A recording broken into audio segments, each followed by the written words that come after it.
Je suis Sophie Guyon, je suis conseillère départementale sur le canton de Saint-Malo 2. Si vous connaissez un petit peu la côte, du sud de Saint-Malo, Saint-Servant jusque Saint-Briac. Voilà, et vous m'avez invitée, donc je suis là. Très bien. Et vous êtes dans le groupe UDC, c'est ça? C'est ça, l'Union du centre et de la droite, qui s'est formée il y a quelques mois en prévision des prochaines élections départementales. D'accord, très bien. Parce qu'on fera évidemment, on aura une parole équitable, enfin le plus possible. On fera attention à ça avec ma collègue Gwendoline. Emmanuel Rousset, je vous laisse vous présenter. Bonjour, Emmanuel Rousset. Moi, je suis actuellement vice-présidente du département d'Ille-et-Vilaine en charge de l'économie sociale et solidaire et de la politique de la ville, et je suis candidate pour Énergie solidaire pour le canton de Rennes 1, c'est-à-dire Morpas, La Bélangeraie, Saint-Martin. Donc la majorité sortante actuelle. Merci. Sandrine Karoff-Urfer, je vous laisse vous présenter, madame. Oui, bonjour. Donc moi, je m'appelle Sandrine Karoff-Urfer. Je me présente en compagnie de mon binôme Henri-Noël Ries sur le canton 2 à Rennes. Donc le canton 2 à Rennes, c'est en fait le centre et puis le nord-est.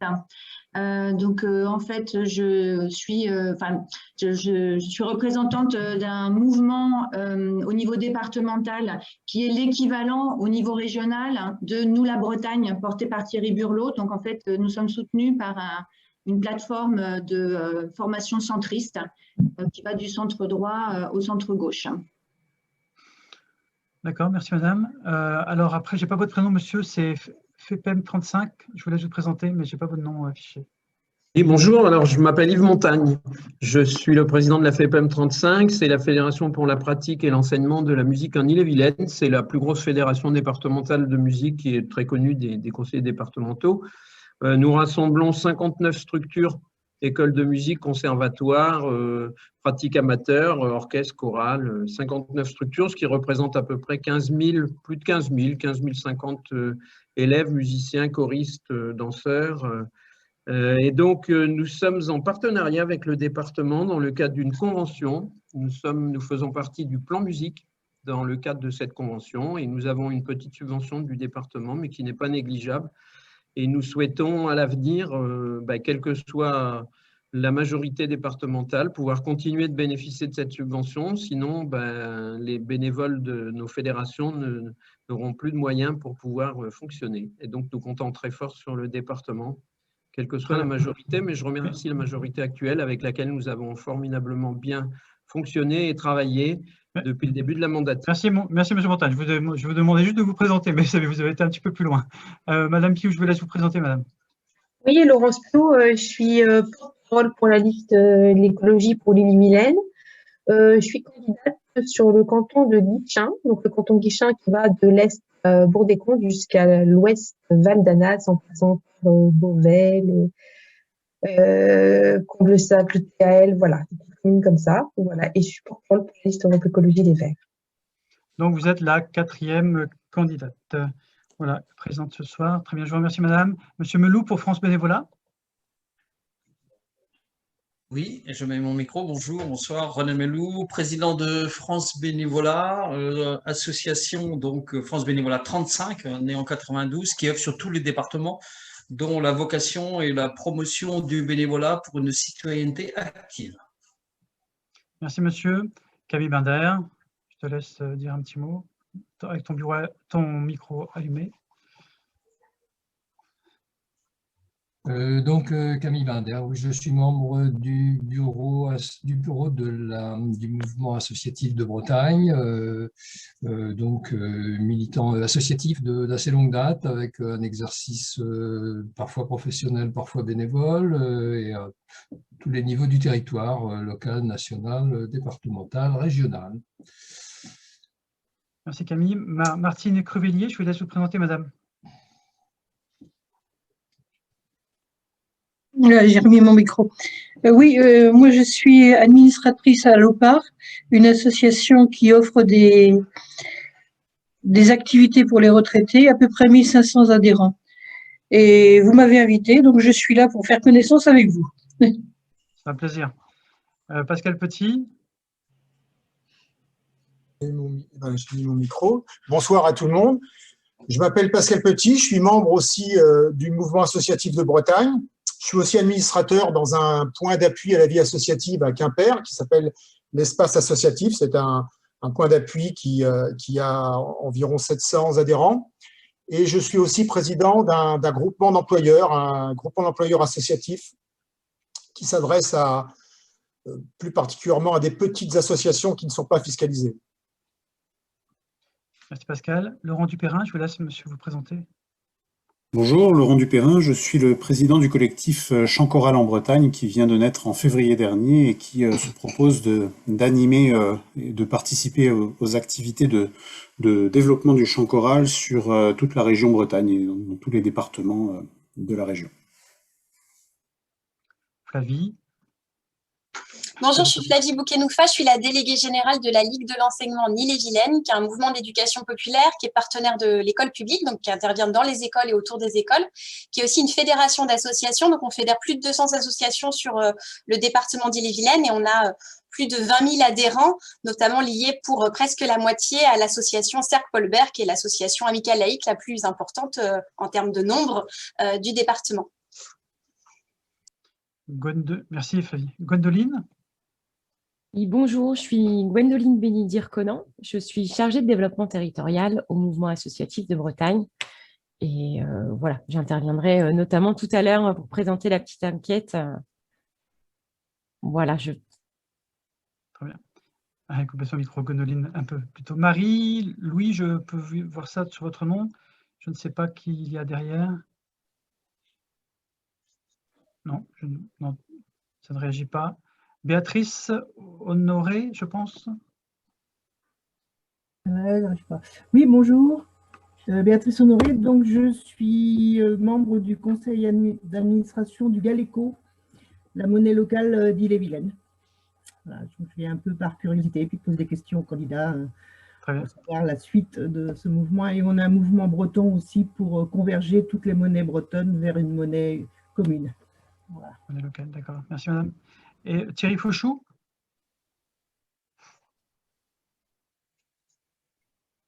Est-ce que Thierry Fauchou est là?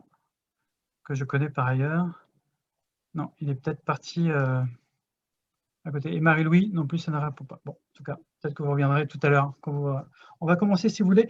Je vais laisser la parole maintenant à... je pense que Gwendoline, c'est bon, tu as donné tous les aspects techniques. Hein, on vous a dit qu'on enregistrait ce temps. Voilà, on a lancé l'enregistrement. C'est bon, tout est dit. Hein, vous avez mis vos noms. Vous pouvez aussi vous servir du chat, mais vous commencez, je pense qu'on est habitué maintenant à se servir de Zoom à côté. Si vous ne voulez pas parler, vous pouvez poser vos questions ici. Je vais laisser la parole à Camille Werder maintenant, et à partir d'un diaporama qu'on va vous présenter. Donc, un mot pour vous présenter le mouvement associatif de Bretagne. Hein. C'est une organisation qui regroupe 13 coordinations associatives qui se retrouvent sur la promotion, disons, des principes associatifs. Comme vous le voyez, ça couvre de très nombreux champs de la vie associative, hein, la jeunesse, la culture, le sport, l'environnement, le droit, le médico-social, on a aussi des étudiants, la culture bretonne, la famille, l'éducation populaire. Donc c'est extrêmement large et représentatif de la diversité de la vie associative. Nous avons par ailleurs accordé une place à des structures d'appui de la vie associative, hein, donc des collectifs territoriaux qui, au niveau local, viennent en appui et en conseil, disons, aux gens et aux structures de l'association. L'objet du mouvement associatif de Bretagne, c'est de faire connaître, oui, la vie des associations, de montrer le dynamisme associatif. Car on pense que faire connaître la vie associative offre des visages différents parce que l'action des associations est très connue au niveau local, mais au fur et à mesure qu'on se déplace dans les échelons régionaux, nationaux, la vie associative est beaucoup moins connue et il est important de pouvoir la faire connaître. Bien sûr, tout ce que font les associations est connu, mais ce qu'elles sont, c'est-à-dire les valeurs, les principes qu'elles portent, ce sont des éléments qui sont beaucoup plus difficiles à traduire. Et donc, on s'attache aussi à cette dimension-là. Donc, nous avons la volonté de promouvoir la vie associative devant les pouvoirs publics, devant l'administration, mais aussi devant l'opinion publique. Nous essayons d'être une force associative à l'échelle régionale et notamment de développer l'interlocution avec les pouvoirs régionaux, que ce soit le conseil régional ou les diverses administrations de l'État qui siègent en région. Nous voulons aussi être un lieu de dialogue, d'interlocution, en affirmant notre indépendance pour diffuser les valeurs et les principes des associations.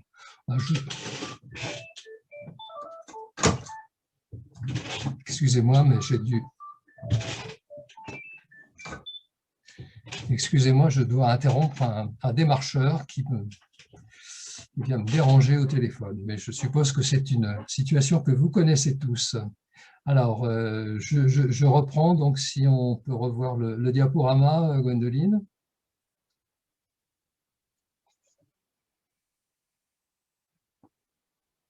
Donc, oui,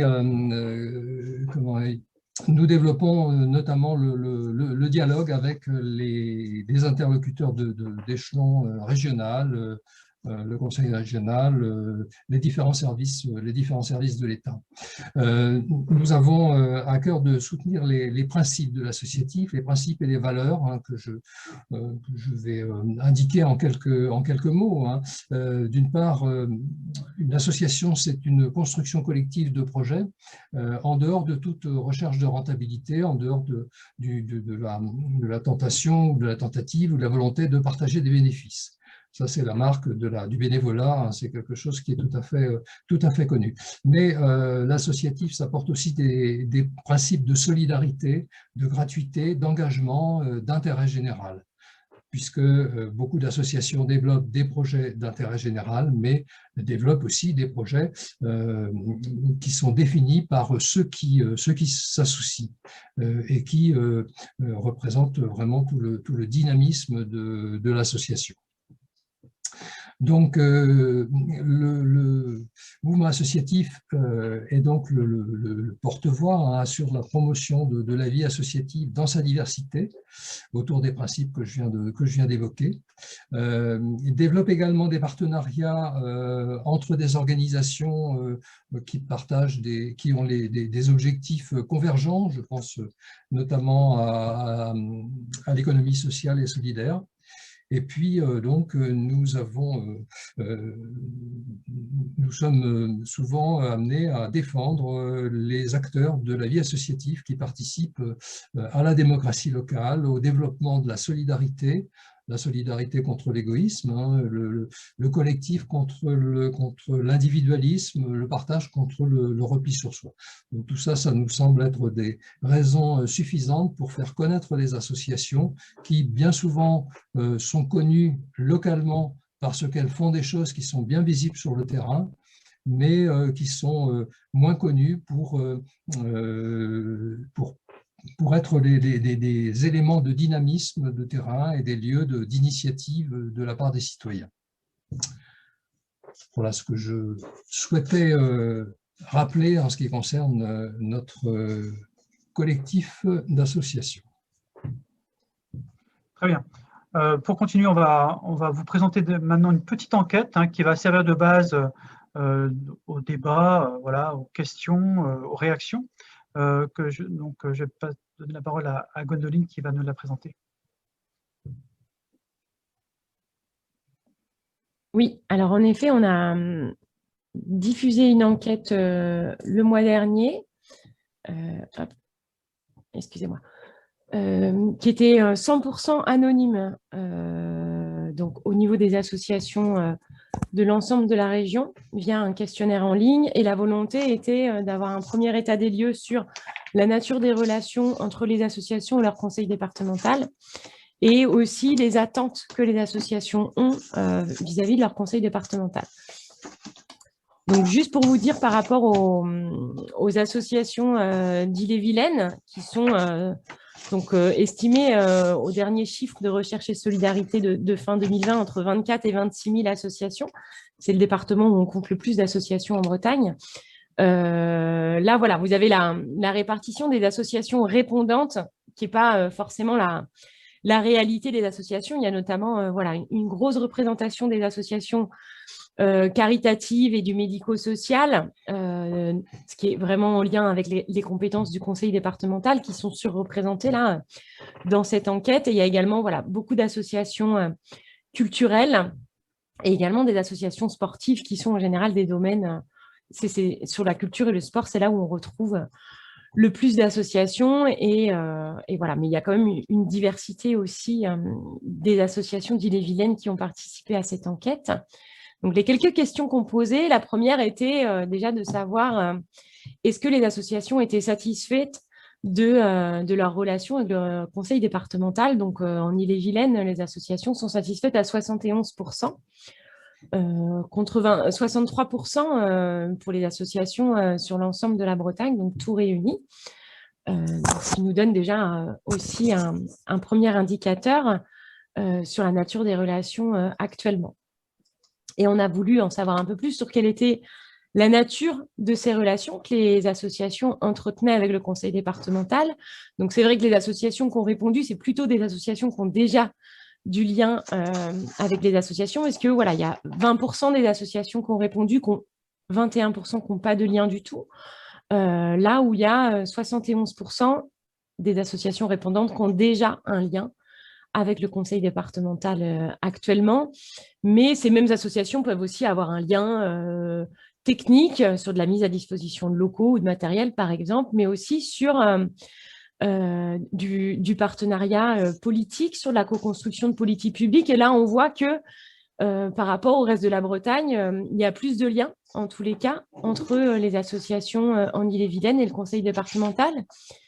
Et pour les associations qui avaient une relation financière avec le conseil départemental, on a posé la question de est-ce qu'ils avaient une convention pluriannuelle d'objectifs, parce que c'est aussi des choses qu'on défend. Yannick vous présentera tout à l'heure nos propositions pour la vie associative en lien avec ces élections.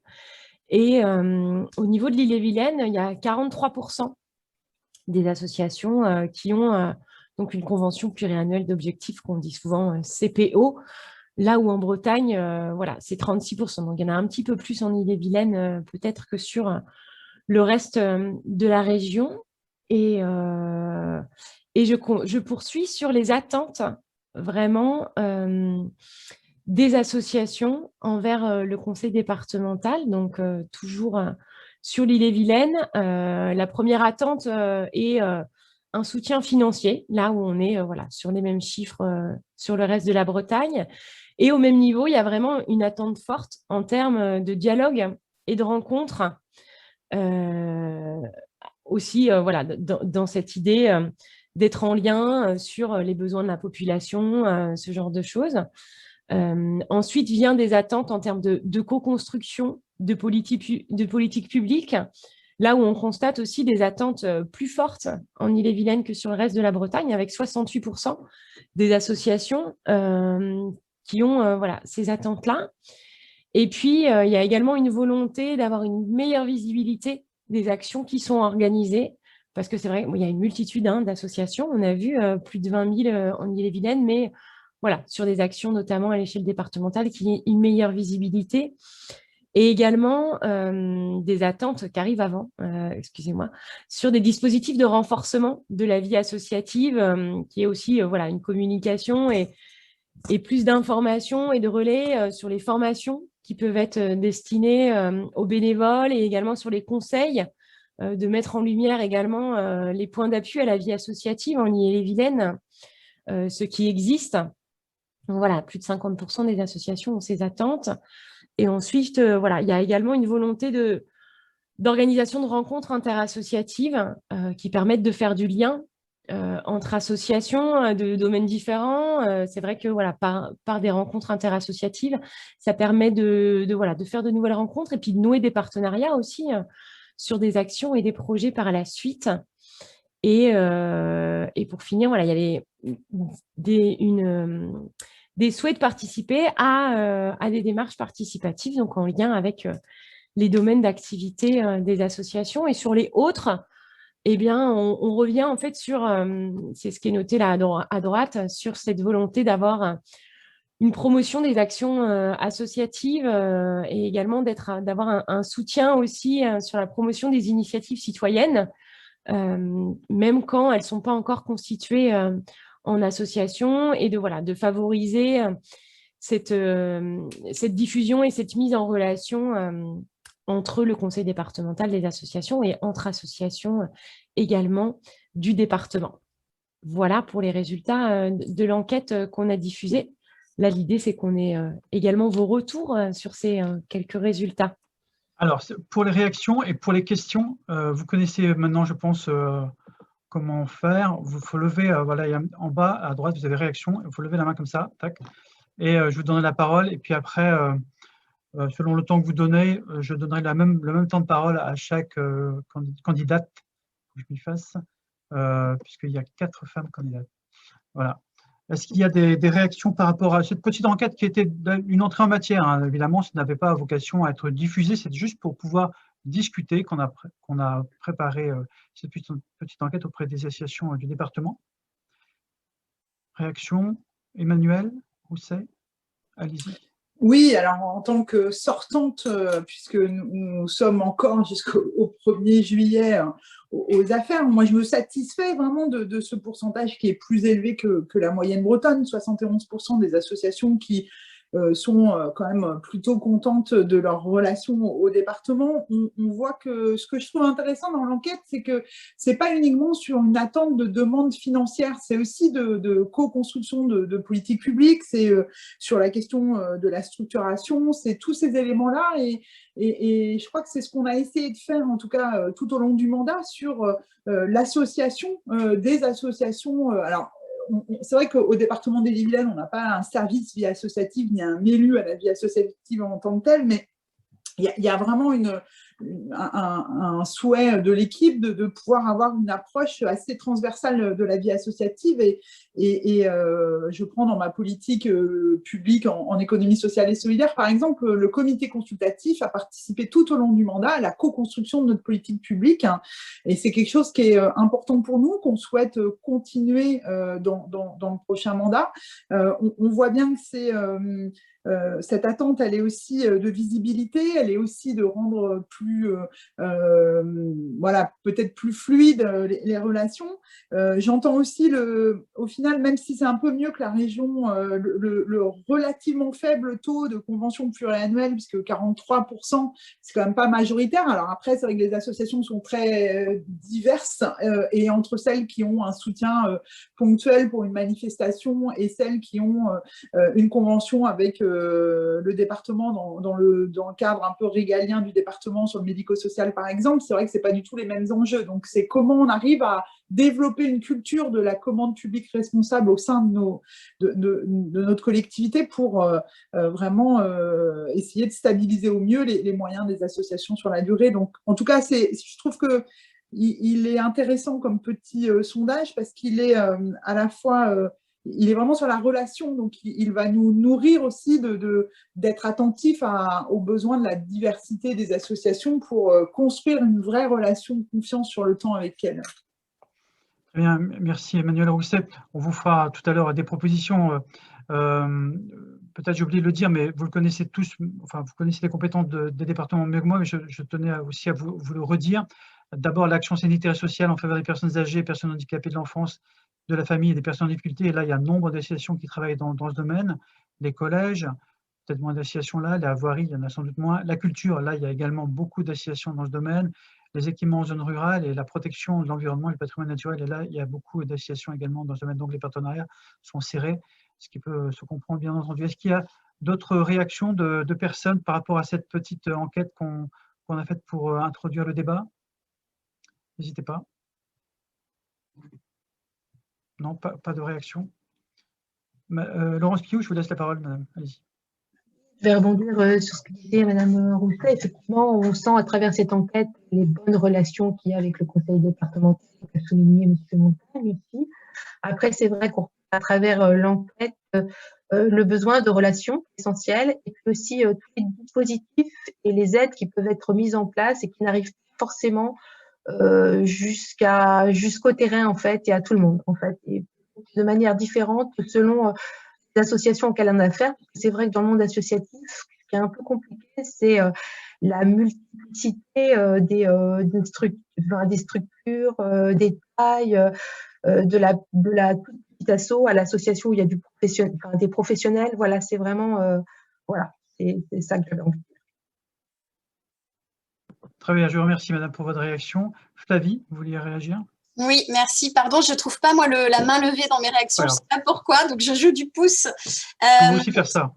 Souligner que oui, on a besoin de collectivités qui acceptent de conventionner de façon pluriannuelle. En fait, ça nous sécurise beaucoup dans les projets, ça permet un dialogue régulier, donc c'est vraiment intéressant de le souligner et nous d'en faire la promotion. C'est un modèle qui fonctionne et qui fonctionne bien avec plusieurs collectivités.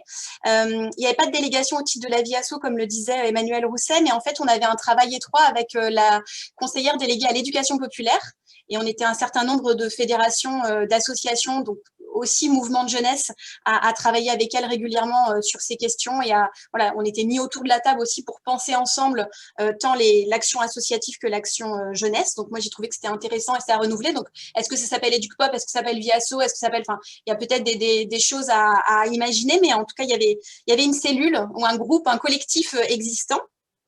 Je voulais rebondir sur le besoin de rencontres interassociatives.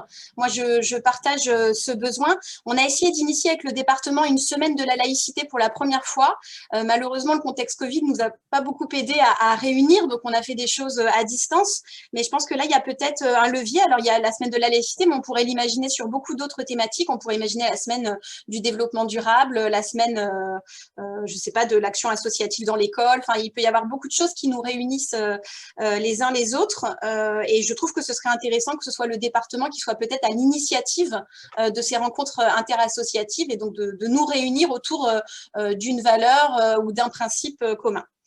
Et enfin, rebondir sur l'importance du soutien à l'engagement des jeunes dans les assos et dans les axes conventionnels qu'on a pu développer dans le cadre de l'EducPop, mais pas que avec le département. Il y avait la question du soutien au service civique, dire que voilà, au lendemain, j'ai envie de dire au lendemain, pour déjà nous mettre en projection de ce contexte Covid, on a encore plus besoin d'inciter à l'engagement des jeunes parce que les jeunes manquent à nos associations, parce que les jeunes ont manqué de possibilités d'engagement à l'extérieur, que le service civique, c'est aussi une indemnité mensuelle qui permet, à côté de ses études ou de son petit job, d'avoir aussi quelques revenus et de servir l'intérêt général. Et du coup, je pense que dans les politiques associatives, il y a des choses à développer et à continuer de penser en matière de soutien au service civique dans les associations du département. Merci Flavie. Madame Sophie Guillon, je vous laisse la parole. Hop, avec votre micro ouvert. Ça y est, il est revenu. Formidable. Oui, je rebondis sur votre remarque. Effectivement, je crois qu'il y a 140 000 services civiques en France qui interviennent dans le champ associatif et c'est quelque chose qui pourrait être élargi. Ça concerne des gens entre 16 et 30 ans. Effectivement, moi, je pense que c'est une richesse qu'on pourrait exploiter. C'est la première chose. La deuxième chose, c'est vrai qu'en vous entendant, je trouve qu'il y a vraiment...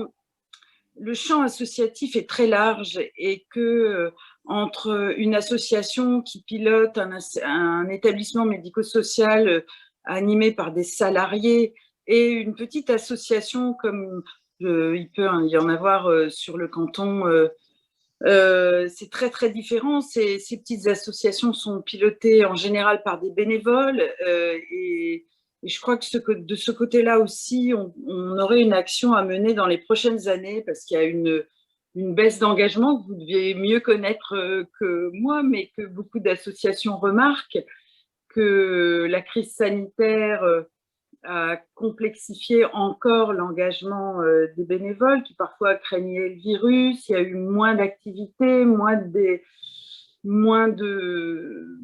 rendez-vous festifs. On ne sait pas si les adhérents reviendront vers les associations, vers les petites associations dans le même nombre qu'ils étaient auparavant.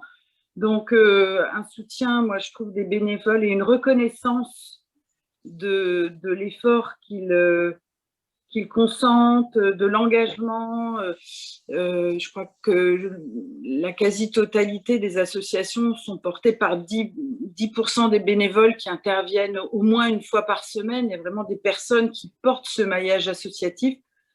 Et il me semble que la place du département serait de trouver un moyen de créer un trophée des bénévoles ou quelque chose dans ce genre qui permette une reconnaissance de tous de cet engagement-là.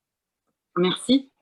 Merci Madame Guillon. Alors je pense que vous avez lancé le débat sur le bénévolat, je pense que M. Melou va intervenir là-dessus. Vous avez demandé la parole, je vous la laisse Madame. Je rebondis sur ce que Sophie vient de dire, avec un petit bémol, mais qui est positif. On peut penser qu'effectivement, dans certains cas, il y a une baisse de l'engagement bénévole et en fait, ça ne correspond pas tout à fait à la réalité. Certes, il y a eu des personnes effectivement qui sont parties parce qu'elles se sentaient exposées de par cette notion de crise sanitaire d'une part. Deuxièmement, il y avait des personnes qui avaient envie de sortir du monde associatif, qui n'osaient pas, elles en ont profité. C'est aussi le cas des dirigeants d'associations qui, depuis 10 ans, disent qu'ils ne veulent plus prendre de responsabilités, mais il n'y a jamais personne pour l'Assemblée générale, donc on continue à être à se présenter et à être élu. Ce que l'on veut dire, nous, au niveau de l'expérience de France Bénévolat, donc sur le département 35, ça va faire 30 ans l'année prochaine qu'on est présent, c'est simplement de dire que, contrairement à une idée peut-être reçue, il y a en fait des bénévoles et une vraie volonté d'engagement. En fait, il n'y a jamais eu autant de demandes d'engagement citoyen. Nous, on l'a vu pendant cette période-là, et heureusement. Souvent, ce sont des primo-bénévoles. C'est-à-dire des personnes qui ne se sont jamais engagées, qui ont pris conscience pendant cette crise sanitaire de ce que le monde associatif était et de ce qu'il pouvait apporter. La difficulté que nous avons rencontrée collectivement sur les villes et sur le département en général n'est donc pas tant au niveau de cette notion d'engagement, mais plus parce que le monde associatif ne sait pas bien exprimer ses besoins. C'est-à-dire que nous avons des forces vives, nous voyons, tous les jours, il y a des dizaines de personnes qui viennent vers nous, sauf que les associations ne savent pas communiquer sur les besoins qu'elles ont, sur les différents champs de leurs activités, à la fois les opérations de terrain, ce qu'on appelle les fonctions support administratif, trésorerie, mais aussi pour conforter leur gouvernance. Et ça a été, et c'est en fait un grand challenge. Et au niveau du département, je pense que là, il y a vraiment aussi quelque chose à faire. Et c'est quelque chose, pour vous donner l'exemple que je restreins, qui est hors cadre, mais que je restreins sur Rennes, c'est qu'effectivement, pour les personnes effectivement dites isolées en relation avec la ville de Rennes, il y a eu une opération qui a été mise en place.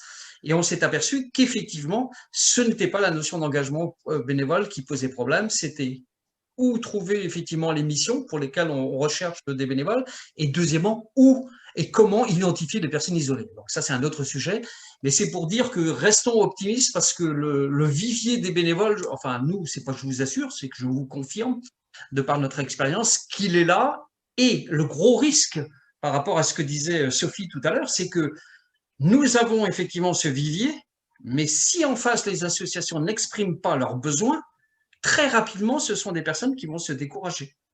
Et nous allons perdre en fait un potentiel d'engagement extraordinaire. Voilà. Merci pour cette parole, M. Melou.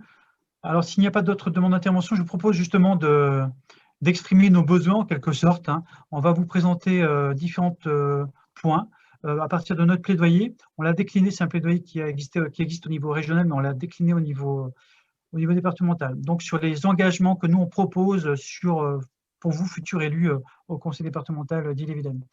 Donc, on en a parlé, là, organiser des assises de la vie associative avec les acteurs associatifs et leurs partenaires publics pour un diagnostic partagé et une feuille de route commune. C'est l'idée de rassembler, de faire de l'intersectoriel pour pouvoir faire un grand moment d'un temps fort. Nous, on l'a organisé maintenant il y a 4 ans avec le conseil départemental du Finistère et ça s'est plutôt bien passé et ça a beaucoup produit. Et derrière, il y a eu une vraie émulation. Il y a eu 500 personnes durant cette journée. C'était un 1er juillet. C'était aussi une date d'anniversaire, puisque le 1er juillet 1901 a été votée la loi. Signer une charte d'engagement réciproque pour renforcer le partenariat entre le département, les associations et l'État. Nous, c'est ce qu'on préconise effectivement pour renforcer les relations entre la collectivité et la vie associative organisée. Nommer un vice-président dédié à la vie associative et créer une commission vie associative au sein du conseil départemental. Structurer l'accompagnement des associations en renforçant le soutien aux têtes de réseau départementales, les coordinations, les fédérations, les collectifs. On sait combien les têtes de réseau, les fédérations, les maisons des associations ont été importantes durant cette crise pour soutenir la vie associative. Au sein du conseil départemental, diffuser les outils juridiques en faveur de la subvention et des conventions pluriannuelles d'objectifs. On en a parlé, les fameuses CPO, pour que les associations n'aient pas à courir tout le temps après l'argent et qu'elles puissent être sécurisées pour qu'elles puissent se concentrer sur leur objet. Il y a une deuxième page, voilà. Harmoniser les outils relatifs aux subventions en utilisant le dossier unique de subvention, dont le CERFA. Effectivement, parfois c'est complexe, on s'y perd, il y a pas mal de retours comme ça, donc là, pouvoir simplifier le plus possible.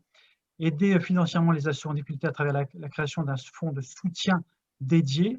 Je crois bien que l'Ille-et-Vilaine l'a fait, certains départements l'ont fait durant cette crise. Soutenir l'engagement bénévole à travers l'appui à la formation et la mise en place d'opérations de communication, on en a aussi parlé, valoriser l'engagement, mais aussi former les bénévoles. Il y a un fonds régional dédié qui existe, d'État et cofinancé par la région, mais il peut être aussi nourri par les départements. Appliquer les acteurs associatifs dans la co-construction, le suivi et l'évaluation des politiques publiques. On peut aller plus loin que effectivement la distribution de subventions. On peut aller dans un vrai dialogue, au-delà d'un dialogue, d'aller vraiment dans quelque chose qui soit partagé, puisque la vie associative, la grande majorité des associations portent l'intérêt général autant que la collectivité. Enfin, soutenir l'emploi associatif en favorisant la mise en place d'aides à l'emploi et en soutenant les initiatives de mutualisation à l'instar des groupements d'employeurs associatifs. Pascal Petit, ici présent, préside un groupement d'employeurs associatifs. On sait qu'on peut créer entre guillemets, du bon emploi grâce à cet outil, puisque parfois les associations n'osent pas créer l'emploi, c'est parce que c'est du 20 ou du 30%, mais à plusieurs, on peut créer de l'emploi durable. Voilà, alors c'est un peu une liste à la Prévert, j'en conviens. Je vous demande là aussi sur ces propositions de réagir. Est-ce qu'il y a des choses qui sont faites, je sais, d'autres qui sont peut-être à faire, comme il a été dit précédemment. Qu'est-ce que vous en pensez, mesdames?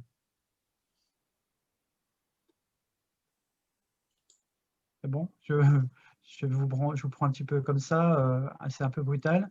Je veux bien intervenir, mais je n'ai pas trouvé la main. Ouais, oui, c'est bon, je vois votre main. Sandrine Karoff et puis après Emmanuel Roussel. Voilà, je n'ai pas réussi à trouver la main non plus, je ne sais pas où elle est passée. Vous pouvez faire comme ça, je vous vois.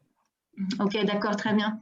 Moi, j'aimerais rebondir sur, parmi vos propositions, il y en a une en particulier qui attire vraiment mon attention, puisque c'est un peu mon dada, c'est la question du soutien de l'engagement bénévole. Et j'aimerais évoquer en particulier l'engagement bénévole des jeunes, hein, parce que, comme vous l'avez dit, vous avez été plusieurs à le dire là ce soir, ce que la crise nous a appris aussi, c'est que en fait, les Français ne sont pas aussi égoïstes qu'on le croit et ils se sont massivement engagés dans le bénévolat, en fait, et dans l'aide à l'autre. Et je trouve que c'est un des enseignements vraiment positifs de cette crise. Enfin, c'est un enseignement qui fait du bien et je trouve qu'en Ille-et-Vilaine en particulier, on l'a senti de manière forte. Et on va être confronté, là on le sait, dans les mois qui viennent, à une vague de décrochage scolaire important. Et l'INSEE a déjà pointé le fait qu'il y avait une augmentation forte du nombre de jeunes qui ne sont ni en emploi, ni en formation, ni diplômés. Et et on a aussi parfois, vous en êtes fait l'écho, l'illusion que les jeunes ne s'engagent pas dans la vie bénévole, alors qu'en réalité ils le font. Ils s'engagent, mais avec leur façon de faire à eux, et parfois de manière qui n'est pas durable. Enfin, en tout cas, ils passent de passion en passion, d'intervention ou d'engagement en engagement. En tout cas, ils sont quand même présents. Et moi, je pense que reconnaître l'engagement bénévole des jeunes, je pense en particulier aux jeunes, mais on pourrait, reconnaître l'engagement bénévole en soi, quel que soit l'âge du bénévole, c'est important, mais je pense qu'il va vraiment falloir nos jeunes, tout simplement parce que l'engagement associatif, c'est une voie de réussite républicaine comme une autre. En fait, on peut réussir ailleurs que dans le parcours académique scolaire habituel. Et en fait, on gagne beaucoup, on apprend beaucoup de choses et on acquiert de nombreuses compétences par l'engagement associatif. Et je trouve que c'est aussi un endroit où se fait un transfert de compétences extrêmement intéressant entre générations. D'ailleurs, dans les deux sens, en fait, parce qu'on a tous à apprendre des autres générations avec lesquelles on travaille. Et donc, je pense que dans le cadre du département, on pourrait aussi développer une politique qui consisterait non seulement à soutenir l'engagement des jeunes, mais aussi à reconnaître les compétences que les jeunes acquièrent en étant bénévoles. Alors, soit par, il y a différentes façons de le faire, ça peut être une reconnaissance par exemple par l'accompagnement vers des VAE, des validations de l'acquis de l'expérience, mais ça peut être aussi un accompagnement financier, par exemple, pour passer le permis de conduire. Je pense en particulier aux jeunes qui s'engagent qui vivent à la campagne et pour qui le permis de conduire, c'est vraiment une nécessité pour pouvoir se déplacer. Donc, je pense qu'il y a des choses à inventer et le département peut être force de proposition à cet égard parce que ça permet non seulement de faire vivre les associations, de faire reconnaître aussi le bénévolat et je pense que nos jeunes vont vraiment en avoir besoin dans les mois qui viennent. Très bien, merci madame. Effectivement, sur la jeunesse. Oui, continue à faire. Emmanuel Rousset, je vous laisse la parole. Oui, alors c'est vrai que dans les propositions que vous faites, il y en a un certain nombre qui ont été mis en place par notre majorité actuelle, entre autres le soutien aux associations dans la crise que nous traversons. Nous avons mis en place ce qu'on appelle dans notre jargon un FAPA, un fonds de soutien pour les partenaires associatifs, pour prendre en charge une partie des déficits ou soit des manques de recettes parce qu'on ne peut pas organiser de braderie, d'activités diverses ou des dépenses accrues liées à la crise pour certaines associations qui ont dû s'organiser ou pas pu forcément avoir les services classiques. Et donc, c'est plus d'1,5 million qui ont été financés pour quand même 162 associations qui ont pu en profiter là. C'est quelque chose qui poursuit jusqu'à la fin de l'année et qui a vraiment aidé des associations qui ont subi la crise de plein fouet à passer le cap pour ne pas perdre en trésorerie. C'est quelque chose qui est assez agile et réactif, qu'on a voulu assez rapide dans l'instruction avec une commission qui met à la fois des conseillers départementaux de la minorité et de la majorité pour avoir un regard pluraliste. On voit qu'il y a un certain nombre de demandes qui sont sur de la structuration et il y a beaucoup de choses qui sont faites, elles ne sont pas forcément toujours connues. Le département d'Ille-et-Vilaine soutient le GEDES, le groupement d'employeurs de la vie associative brétilien, depuis son démarrage. Et c'est vrai que c'est important pour nous de permettre à une association, qu'elle ait des salariés ou pas, de faire appel à un emploi de qualité qui ne soit pas à temps partiel subi ou qui soit aussi dans une reconnaissance des conditions de travail. Et c'est un soutien permanent depuis la création du GEDES et qui se poursuivra. Je constate aussi la question du soutien aux têtes de réseau, puisque, mine de rien, 8 fédérations d'éducation populaire ont un soutien du département et Flavie l'a cité tout à l'heure dans l'animation. Ça permet aussi au-delà. Je crois que là où on a un cap à passer, c'est la question de la co-construction. On voit bien que d'une culture à l'autre, c'est vrai qu'autant il y a un comité consultatif dans le champ de la culture, dans le champ de la solidarité internationale, dans le champ de l'environnement, dans le champ de l'économie sociale et solidaire, mais ce n'est pas encore totalement le cas dans le secteur plutôt médico-social. Et on propose de mettre en place une espèce de conférence sociale. On verra comment elle va se mettre en place concrètement. Mais l'idée, c'est vraiment d'associer l'ensemble des partenaires et principalement, évidemment, des partenaires associatifs, parce qu'on sait que c'est les premiers acteurs dans ce champ-là en Ille-et-Vilaine, pour mieux trouver leur place et pas être simplement dans un dialogue de gestion. Au regard des enjeux de vieillissement, des enjeux de protection de l'enfance, des enjeux d'accueil du handicap, pour que les associations intervenant dans ce champ-là, qu'elles soient gestionnaires de services ou simplement associations de parents engagés dans le handicap ou autres, puissent vraiment mieux participer à la co-construction de nos politiques publiques, parce qu'on sait qu'il y a des cultures un peu différentes d'une thématique à l'autre.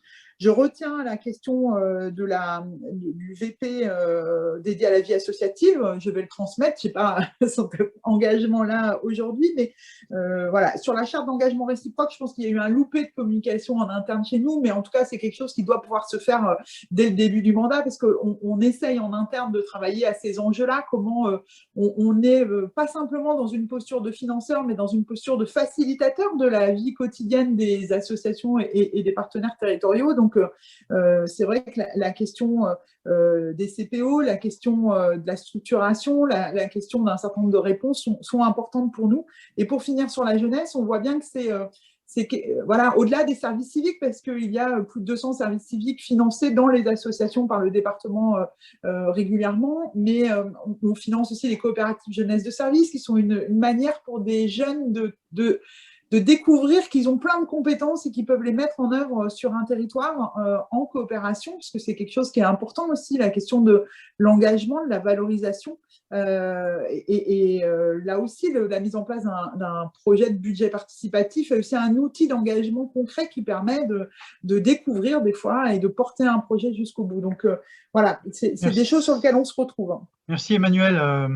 Alors n'hésitez pas si vous avez voulu intervenir également, comme Emmanuel a beaucoup parlé, mais avec beaucoup d'éléments. Monsieur Melloux, vous vouliez intervenir, je crois. Oui, juste une petite précision concernant le public des jeunes. Donc, à juste titre, effectivement, les jeunes marquent leur volonté d'engagement. Donc, je trouve que ça fait du bien parce que ça vient casser un petit peu. Les jeunes ne veulent jamais rien faire et ils se... Enfin, voilà. Donc, ça fait du bien et ce n'est pas anodin. Si années, le public, la tranche d'âge en fait qui s'est engagé le plus et de plus en plus, ce sont bien les jeunes. Simplement, il faut avoir en tête, et je pense qu'au niveau de département, c'est important de garder cet élément-là. Nous sommes en train d'arriver en fait à une fracture. C'est-à-dire que dans les jeunes qui s'engagent de plus en plus, nous observons que ce sont les jeunes qui ont les niveaux d'études les plus élevés. C'est-à-dire que ce sont des personnes qui, de par leur cursus, etc., ont conscience effectivement de leur capacité, pas encore leur expérience forcément, mais qui savent que par le biais du bénévolat, à défaut, par exemple, lorsque j'ai fini mes études, à défaut de trouver du travail tout de suite, je sais que je vais pouvoir acquérir des compétences pour démarrer dans le monde associatif, puisque le monde associatif, c'est le monde dans l'entreprise, moins la fiche de paye. Enfin, nous, on prend un petit raccourci, mais c'est un petit peu ça. C'est-à-dire qu'on acquiert effectivement des expériences qui sont quasiment assimilables à celles du monde de l'entreprise. Et lorsque nous rencontrons en fait des jeunes qui veulent s'engager dans le monde du bénévolat, comme pour tous âges, nous avons un problème, c'est le problème en fait de la notion de compétence, la notion d'expérience. C'est-à-dire que d'un point de vue général, dans notre pays, entre autres, dès qu'on parle de compétences et d'expérience, tout de suite, la personne qui est concernée pense diplôme, j'ai travaillé tant de temps, voilà, j'ai un CV, etc., etc. Et dans le monde du bénévolat, ce n'est pas tout à fait ça. Nous, on rencontre en fait des personnes tous les jours et des personnes qui nous disent, écoutez, moi, je pense qu'une association ne me prendra pas parce que je n'ai aucune expérience. Et nous, on a une réponse qui est très rapide de dire, il y a une expérience que vous avez qui n'appartient qu'à vous, que personne n'a, que personne ne vous enlèvera, c'est l'expérience de votre vie. Si vous n'avez pas de diplôme, si vous êtes sorti très tôt du circuit scolaire, de l'enseignement, si vous n'avez pas travaillé, etc., vous avez une expérience, une richesse extraordinaire à mettre à la disposition. Donc, juste ce petit point de dire, attention, en fait, il faut vraiment prendre en compte cette notion de décrochage et ne pas oublier, encore une fois, on a fait tout à fait le parallèle avec le monde rural et autres, enfin, hors métropole, et il faut vraiment, vraiment en tenir compte. Merci, Monsieur Melloux.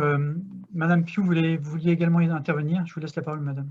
Oui, je voulais rebondir justement sur la construction en fait de s'appuyer sur le monde associatif pour orienter les décisions publiques, ce qui me paraît très très important. Et là, je pense que tout le monde est d'accord, c'est une vraie expertise. Je rejoins Monsieur Melloux sur la question du monde associatif qui, s'il devient trop structuré, enfin, c'est une question que je me pose, s'il y a trop de structuration, comment ça peut éloigner peut-être de gens qui ont des responsabilités ou s'engager en fait. Voilà, je pense que ça, il faut faire très attention à ce que le monde associatif reste accessible à tout le monde. Dans tous les dispositifs qui sont mis en place, bon, je pense qu'il y a plein de choses qui sont mises en place et les gens ne sont pas forcément informés et parfois ont peur de se les approprier. Je pense qu'il faut réfléchir aussi pour les associations à la fracture numérique. En fait, il y a plein de gens pour qui tout ce qui est sur de remplir un document sur Internet, c'est très compliqué, c'est très loin d'eux. Donc, je ne sais pas, peut-être qu'il faudrait peut-être inventer des clics pour les associations pour les aider, les gens pour qui c'est très loin. Je pense aussi que sur le bénévolat et l'implication des jeunes, on réfléchit assez sur comment on peut mettre en place l'intergénérationnel, comment des personnes plus âgées peuvent transmettre à des plus jeunes. En fait, je pense qu'il faut vraiment soutenir ça au niveau département, que dans les associations, il n'y a pas que des jeunes ou il n'y a pas que des vieux, mais il y a de la transmission, voilà, et puis de l'intergénérationnel. Je pense aussi que pour l'écologiste, en fait, c'est important aussi, c'est peut-être comment, à travers le monde associatif, on peut travailler sur une société plus écologique, solidaire et plus durable, en fait. Il y a peut-être des choses à réfléchir pour aller vers une sobriété et peut-être diminuer certains budgets. Voilà, je pense aussi que si actuellement le département permet une bonne vie associative, après, il se pose la question comment on intègre de nouvelles idées, comment on fait que ceux que d'autres idées puissent arriver et que tous les budgets ne soient pas pris par les mêmes, en fait. Comment on fait ça? Parce que je crois que le budget n'est pas extensible, donc comment on réfléchit à ouvrir à d'autres possibles pour que la vie associative, que le monde qui arrive de manière, je veux dire, ascendante. Voilà. Merci, Madame Piou. Est-ce qu'il y a d'autres... Flavie? Oui, merci. Je veux bien rebondir sur le renouvellement associatif qui était évoqué par Monsieur Melou. Donc, effectivement, on a un renouvellement associatif qui ne s'opère pas suffisamment pour permettre aux plus anciens de céder place, de transmettre le relais et permettre à de plus jeunes de devenir dirigeants bénévoles à leur tour. C'est aussi parce que on n'arrive pas à renverser nos formats, c'est-à-dire que les modalités d'engagement, vous l'avez souligné les uns les autres, ne sont pas les mêmes, mais ce qui ne veut pas dire qu'on ne peut pas revoir nos modalités d'organisation et les méthodes pour permettre à ces nouvelles modalités d'engagement d'assumer néanmoins les directions associatives, les postes de dirigeants aussi bénévoles associatifs. Donc, je sais que moi, on travaille en fait largement sur ces questions côté Ligue de l'enseignement, mais on est preneur de toute initiative qui pourrait être coportée par une collectivité sur ces sujets. On a à développer des méthodes expérimentales, je pense, pour faciliter la transmission. En fait, on fédère à la Ligue de l'enseignement beaucoup de vieilles associations, c'est-à-dire des associations qui ont parfois presque 100 ans. Nous-mêmes, on a presque 100 ans. Et donc, dans lesquelles on a beaucoup de bénévoles qui ont plutôt plus de 60 ans, en fait, parmi les dirigeants. Et aujourd'hui, c'est tellement installé, c'est toute une génération qui fonctionne très bien, qui a très bien fonctionné, mais qui arrive un peu à bout de souffle et qui a aussi des difficultés à accueillir des nouveaux qui vont parfois vouloir renverser des formats, modifier les modalités d'organisation statutaire, faire des modifications qui vont plutôt, par exemple, être très branchées coprésidence plutôt que les organisations de bureaux habituelles qui sont plus pyramidales historiquement. Donc, voilà, c'est comment aussi on accompagne l'arrivée de ces plus jeunes, comment on veille à l'écoute de leurs propositions, comment on revoit nos façons d'organiser nos AG. Vous disiez, Monsieur Melou, il n'y a pas grand monde dans les AG, ouais, mais s'il y a beaucoup d'AG, c'est un peu dur aussi, quoi. Quand on en fait une, on en fait deux. En tant qu'adhérent, on a beau adhérer à une asso, on n'est pas super motivé d'aller passer sa soirée ou son samedi matin. Donc, c'est aussi à nous d'accompagner, fédé d'asso et collectivités, une nouvelle façon de faire, de nouvelles méthodes. Et donc, on serait assez preneur de démarches expérimentales initiées par les collectivités en la matière. Je voulais rebondir aussi sur la formation des bénévoles. Aujourd'hui, la formation des bénévoles, c'est pas facile d'en initier, pour être sincère. À la Ligue de l'enseignement, on en initie bien entendu, on essaye. Mais en fait, c'est le Fonds de développement à la vie associative, ça s'appelle le FDVA. Donc, c'est un système d'appel à projet auquel il faut répondre. Donc, ça veut dire qu'on anticipe les potentielles demandes de formation qu'on pourrait avoir. Donc, on diagnostique, en fait, on évalue les besoins. Ensuite, on voit si on est recevable ou pas recevable et selon, on met en place. Mais voilà, la façon dont c'est organisé, c'est quand même assez lourd administrativement. Automatiquement, ça éloigne en fait les petites assos, hein, comme c'était soulevé, parce que on a moins de moyens humains. Et puis en fait, dès qu'on voit le document, les deadlines, le truc, c'est trop gros. Les fédés arrivent à continuer parce qu'elles sont plus grosses à déposer des choses, mais elles ont des difficultés quand même à répondre finalement aux besoins, au côté à la carte. Les autres limites du projet aujourd'hui, c'est que on a une obligation d'avoir un certain nombre de personnes pour pouvoir être défrayées, d'avoir un certain nombre d'heures pour pouvoir être défrayées. Et du coup, ça en devient où parfois, finalement, on essaye plus de rentrer dans la case que de proposer une formation de qualité. Et pourquoi une formation, elle est plus de qualité? Parce qu'elle dure 6 heures ou parce qu'il y avait 12 personnes dans la pièce? Voilà, on est dubitatif. Donc, on est aussi preneur, même si c'est effectivement soulevé que c'est plutôt au niveau régional hein, que c'est traité. Voilà comment on peut impulser peut-être aussi des fonds d'appui à la formation des bénévoles au niveau départemental, qui serait peut-être plus modeste, mais plus souple, plus à la carte. Voilà comment on opère peut-être de penser cette question en complément. Et enfin, je voulais rebondir sur l'engagement des jeunes. Vous avez parlé du niveau de formation, du niveau de diplôme. On y est très sensible à la Ligue et depuis qu'on initie le service civil volontaire, c'est comme ça qu'il s'appelait au démarrage, et au service civique maintenant, par exemple, on refuse toute candidature avec lettre de motivation et CV. Et ça fait qu'aujourd'hui, parmi les jeunes qui s'engagent, qui sont près de 100 par an à la Ligue 35, on a un bon équilibre en fait en termes de formation avec beaucoup d'infra-bac et de simplement titulaires du bac et pas que des masters. Et donc le simple fait déjà de dire que nous, si on reçoit un CV et une lettre de motive, on la jette en fait, on les jette, on ne les conserve pas, on prend note de l'identité du jeune, on le rencontre, on l'incite à venir à une journée de rencontre avec des associations, mais tous passeront en fait un entretien en mode speed dating. Ça met tout de suite aussi tout le monde sur un niveau d'égalité où parfois la motivation, le parcours de vie, comme vous l'avez dit Monsieur Melou, voilà la connexion avec les enjeux qui sont développés par l'association vont pouvoir être autant développés par un jeune qui n'a pas été loin dans le cadre de sa formation initiale qu'un jeune qui a déjà parfois terminé. Donc, une vigilance à avoir sans doute tous, à porter aussi un discours commun sur ces questions, parce que malheureusement, je crois savoir que dans le département, on a un certain nombre d'associations qui sélectionnent des services civiques comme ils recrutent des professionnels, donc avec un système de CV, entretien, voire test technique, et ensuite décident de qui ils vont prendre, alors que ça n'est pas un emploi, et ça doit être plus proche du bénévolat que de la mission professionnelle.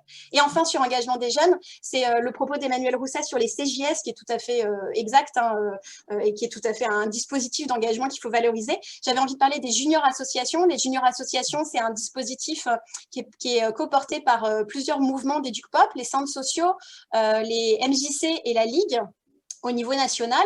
Et donc, dans le département, pour vous donner une idée, sont entre 20 et 30 juniors associations qui sont existantes.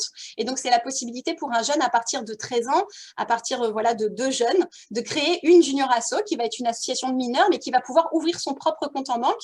Et parce qu'en fait, le réseau national junior asso en sera garant et vivre en fait une vie associative et donc faire aussi ses premiers pas en matière de vie associative. Et c'est une excellente formation pour ensuite prendre des responsabilités. On a quelques études qui ont été faites au niveau national, parce qu'on a un peu de recul, ça fait quelques décennies que le dispositif existe, et on voit bien que les jeunes qui passent par un dispositif junior asso se retrouvent à prendre des responsabilités associatives ou politiques, parce qu'en fait, c'est aussi apprendre à prendre la parole, apprendre à proposer un projet, à concerter, et sont aussi des compétences qu'on retrouve dans l'engagement politique plus largement.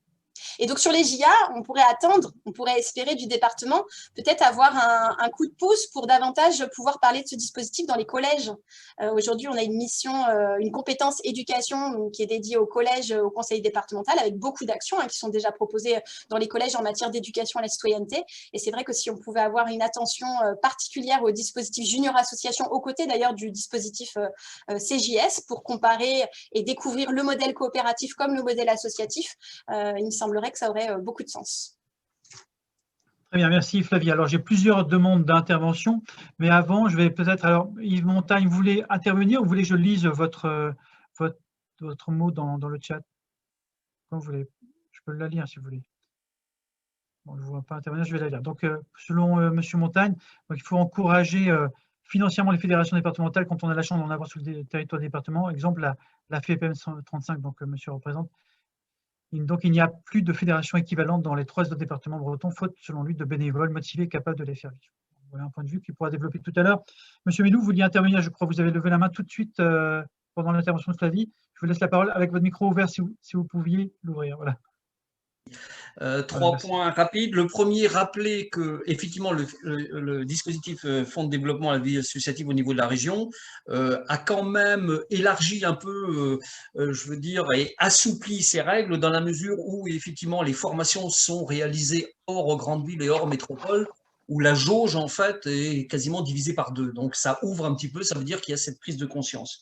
Sur la notion de formation qui vient d'être évoquée et dans laquelle vous aviez retrouvé, que vous aviez indiqué dans les différentes propositions, il faut effectivement se souvenir de plusieurs choses. La première, c'est que encore une fois, nous avons de plus en plus de personnes qui sont primo-bénévoles, qui souhaitent s'engager. Ils ne connaissent pas le monde du bénévolat. Ils ne sont pas nés dans une famille où les parents, les frères et sœurs sont engagés. Ils ne connaissent pas. Donc le bénévolat, quelque part, fait peur. Cette notion d'information, de formation, elle est importante. C'est ce qu'on a vécu par exemple, ramené à la ville de Rennes sur 2 sujets, la maison des aînés et des aidants, au moment où, effectivement, puisque l'accueil est assuré par des bénévoles, où, effectivement, en concertation avec la ville, nous avons mis en place au niveau de France Bénévolat une formation. Alors, j'aime pas le mot formation, d'ailleurs, parce que formation, ça veut dire que c'est descendant. Hein, donc, voilà.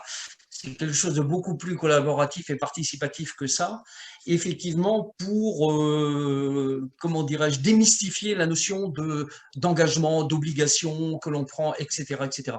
Et nous avons fait la même chose avec le dispositif volontaire solidaire de la ville, puisqu'effectivement, encore une fois, avec nos interlocuteurs et interlocutrices, on s'est aperçu que des personnes souhaitaient s'engager, mais grosse interrogation sur beaucoup de choses par rapport à un engagement bénévole. Donc, effectivement, on a fait une proposition et on a assuré la formation des bénévoles. Sur les juniors, hyper important. Et c'est même beaucoup plus en amont que les juniors. Je rappelle que l'association Loi 1901 permet à l'âge de 10 ans d'être bénévole. Bon, c'est une boutade, mais effectivement, on peut s'engager ou au moins prendre conscience de cet engagement citoyen de très bonne heure. Et plus nous nous engageons en amont, comme on a parlé tout à l'heure des écoles, des lycées, des collèges, plus nous aurons la chance demain d'avoir des citoyens et des citoyennes qui vont avoir envie de s'engager.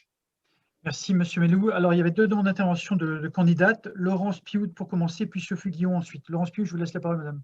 Oui, c'était juste pour rebondir sur l'idée de la formation. Et c'est vrai que le département ayant en charge les collèges, je trouve que c'est un bon moyen de former les jeunes et qu'on pourrait se dire qu'à la fin de la 3e, puisque le département, ça va jusqu'à la 3e, tous les enfants ont eu une expérience de l'association, parce qu'en fait, sinon, actuellement, ça se passe que par transmission familiale, comme vous le disiez, monsieur, ou amicale, et que l'école, ça concerne tous les enfants et même ceux qui ne sont pas de cette culture-là. Je pense aussi qu'il faut soutenir les associations qui font cette transition-là. Il y a plein d'associations qui le font de manière, dans des villages, qui font des choses très intéressantes au niveau de la transmission. Voilà. Merci, madame. Sophie Guillon, vous voulez intervenir aussi? Allez-y. Ça y est. Bon, pas facile après toutes ces idées. Moi, je reviens à quelque chose d'un peu pratico-pratique. J'entendais tout à l'heure des remarques, il y a déjà un petit moment, sur la difficulté de faire émerger de nouveaux projets, de nouvelles jeunes assos, de nouvelles actions de jeunes. C'est vrai que le département intervient par le biais des contrats de territoire et finance aussi, délocalise le financement et permet que les communautés de communes soient souveraines pour choisir les associations ou les actions qui leur semblent les plus bénéfiques pour leur territoire.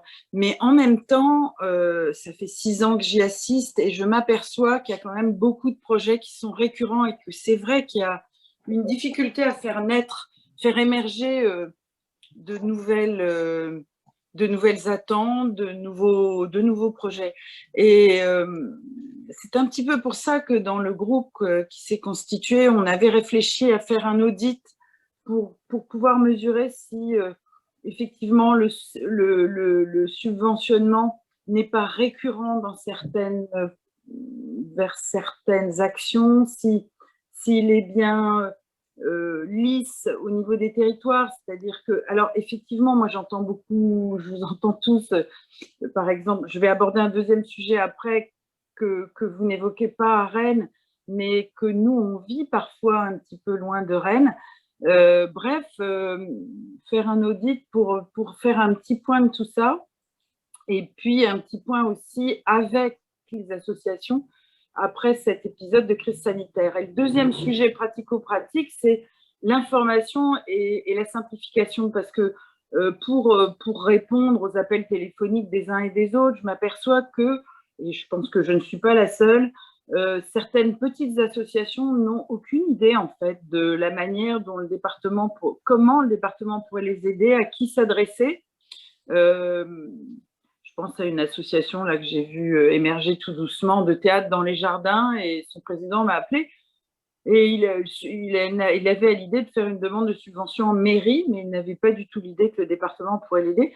Je pense qu'il y a un vrai travail d'information, et du coup, je reviens sur le sujet premier, et je remarque Emmanuel noter quelque chose d'assez semblable, d'une journée autour des associations qui comprendrait aussi une reconnaissance des bénévoles. Enfin, il y a quelque chose comme ça articulé de la formation qui simplifierait les démarches des associations, et puis peut-être un point à faire, là je fais ma petite conclusion, un point à faire sur le travail entre le département et les associations, le subventionnement, etc.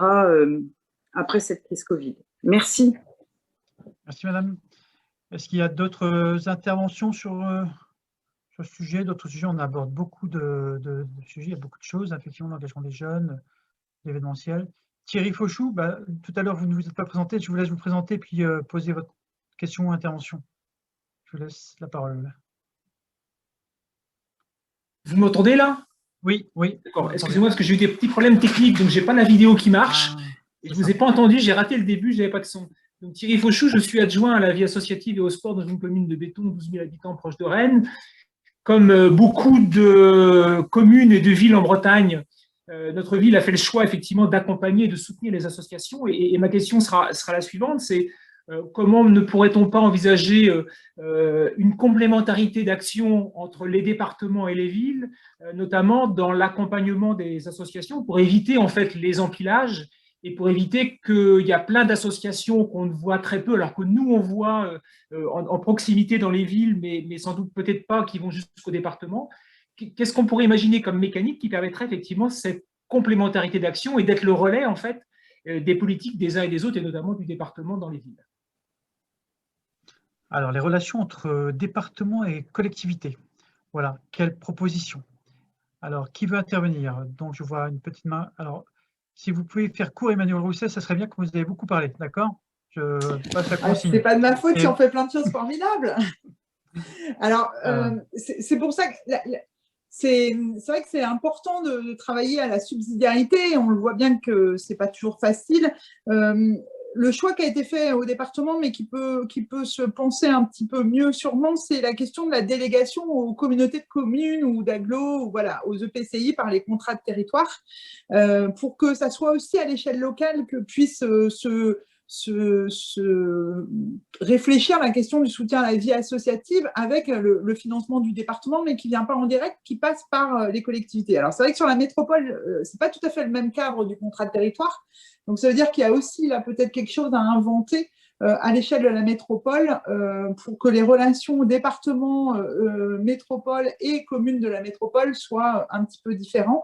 En tout cas, ce qu'on constate, c'est que il y a une méconnaissance aussi le département en Ille-et-Vilaine est organisé en agence départementale sur lequel il y a du soutien aussi à la vie associative.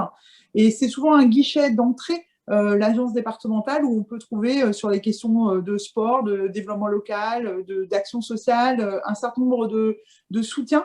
Et c'est pas toujours assez identifié comme porte d'entrée. Donc on voit bien que tout le travail qui était demandé tout à l'heure sur la première diapo de comment on peut faciliter, rendre plus visible l'existant avant d'inventer des choses qui sont à compléter, parce qu'en effet, il reste des trous dans la raquette. Et c'est peut-être plus vrai à l'échelle de la métropole. D'accord, donc on contractualisait. Est-ce qu'il y a d'autres propositions, je ne sais pas, pour les candidates à ces élections? sur cette idée de contractualisation, enfin, en tout cas de rapport entre collectivités et départements pour pouvoir mieux s'accorder, mieux s'articuler? Non, pas d'autres demandes d'intervention. Ah si, pardon, excusez-moi, Laurence Pio, allez-y. Non, c'était juste pour mieux comprendre la question, parce que moi, je ne suis pas au conseil départemental, donc articuler entre le département et les collectivités locales, est-ce que vous pourriez préciser voilà, ce que vous entendez? Oui. Alors, ce n'était pas forcément articulé, c'était plus dans un sens de complémentarité, en fait. Hein. Comment les actions, les accompagnements qui sont, parce qu'on parle d'accompagnement, si on se coordonne pas et si on se complémentarise pas, on finit par faire des empilages sur lesquels il y a des associations qui sont très douées et c'est tant mieux pour elles, mais pour lesquelles pour d'autres ça devient un petit peu nébuleux. Et l'idée c'était comment on pourrait imaginer qu'il y ait plutôt que chacun dans les villes mène sa petite histoire et son petit accompagnement de son côté, comment on peut imaginer que tout ça soit un petit peu articulé, coordonné et soit complémentaire pour les associations et aussi que les villes puissent être plus facilement relais. Enfin, on l'a vu récemment avec le mouvement associatif en disant une des missions qui est la nôtre en tant qu'élus, c'est d'être le lien, enfin le lien d'information avec les associations. Comment on pourrait aussi être plus facilement le lien avec les politiques départementales qui sont menées. Merci Thierry. Je ne sais pas si la question est clarifiée, mais Camille Binder, peut-être que tu voulais apporter un complément à cette question. Oui, je voulais prolonger cette interrogation-là. C'est vrai que il y a différents niveaux d'échange entre le monde associatif et les responsabilités politiques et associatives. Parce que là on vient d'évoquer département et communes ou communauté de communes, mais il y a aussi la région et puis il y a aussi l'État. Donc c'est vrai que ça fait beaucoup d'interlocuteurs et ça peut faire des tours de table un peu compliqués. Donc c'est vrai que c'est un enjeu important. Je pense que il y a besoin de convaincre là. Hein. Il y a besoin aussi de trouver des terrains sur lesquels les différents acteurs sont prêts à, enfin les différentes comment dire les différentes instances prêtes à soutenir un projet, sur quoi elles sont capables de s'engager. Voilà. Les mettre d'accord autour de quelque chose, c'est souvent difficile. Personnellement, j'ai eu des fois des déconvenus par rapport à ça. On voyait un niveau de territoire délibérément ignoré, en ignorer un autre, alors qu'il y aurait eu des possibilités de collaboration pour le bien général et pas seulement pour le bien de l'association qui sollicitait une aide. Donc c'est difficile. Je pense que bon, il faut trouver les terrains, les champs sur lesquels ça peut se passer, les objectifs qu'il faut afficher pour avancer là-dessus, et puis être un peu volontariste là-dessus quand même, parce que si on se décourage à la première occasion, au premier obstacle, au premier refus, ben on n'avancera pas. Alors D'accord. Merci Camille. D'autres demandes d'intervention? Ah oui, j'ai cru voir Madame Pio. Vous avez levé la main. Oui, je voulais répondre sur cette question-là. En fait, du coup, c'est le rôle du politique peut-être d'arbitrer pour qu'on aille toujours dans le sens du bien commun, en fait, et que ce soit, voilà, qu'on agisse pour le territoire en global et que aussi on soit bien vigilant pour que ce soit pas toujours les mêmes ou que ce soit des chasseurs de subventions voilà, les plus forts, ceux qui maîtrisent mieux les systèmes. C'est tout ça qu'il faut c'est toujours un peu l'effet pervers des choses, des systèmes mis en place. Il y a toujours une contrepartie. Voilà. Voilà. Puis moi, je voulais rajouter que quand même, il y a moyen aussi de faire plein d'économies, sans doute, de subventions sur plus de sobriété dans certaines associations. Voilà, dans plein d'associations, à réfléchir sur la taille des associations, sur les déplacements, sur la mutualisation, comment on peut peut-être faire vivre plus de gens en partageant plus. Très bien, merci Madame Pio. D'autres demandes d'intervention? Il y a une question dans le chat qui est un peu décalée, c'est sur le projet, sur la monnaie locale qui a été créée en Ille-et-Vilaine en 2013, qui s'appelle Galeco. Madame Béatrice Honoré, vous voulez poser une question? Bon, je vous laisse. Oui, elle est moins générale que le travail associatif, mais on est quand même une association, donc on a été créé en 2013. Et depuis, le département a perdu cette compétence, qui fait qu'on a vraiment du mal à continuer à fonctionner. Et je voulais savoir, vis-à-vis des candidats, quelle place ils pourraient donner à cette monnaie qui circule toujours, hein. Il n'y a pas de souci. On pourrait aussi donner des aides sociales sous cette forme-là. Enfin, il y a plein de choses. Et comment rencontrer le département pour parler de tout ça, de l'ESS. Et voilà. On est sur Rennes, c'est vrai, globalement. À Redon, ça marche bien aussi. Mais on a du mal à sortir et à exister. Voilà. Merci pour les réponses. Bon, qui veut intervenir sur la place du Galeco? Laurence Piou? Alors, moi, je réponds, je ne suis absolument pas économiste, hein, voilà, mais dans l'idée, je trouve ça vraiment bien, voilà. Mais après, je pense que oui, ça peut être un rôle. Alors, je ne sais pas si c'est dans la compétence du département, mais peut-être, oui, de faciliter cette monnaie-là. Après, il faudrait travailler pour que ce soit complètement déconnecté de l'euro, c'est ça qui serait intéressant. Mais là, c'est un autre débat.